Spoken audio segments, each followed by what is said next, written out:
My name's Oliver. I'm studying fine art, just setting up for the degree show. It's such an important event.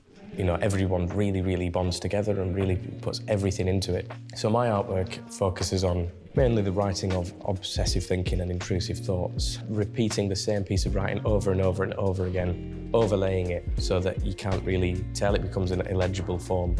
I started off by documenting the intrusive thoughts on paper, and the work has transformed, exponentially. To document your thoughts and your ideas in glass or in cardboard, in paint, or in any different medium. That freedom gives you so much to work with, and whenever I'm not making work, I'm always thinking about making work, and that's the artist's curse, isn't it?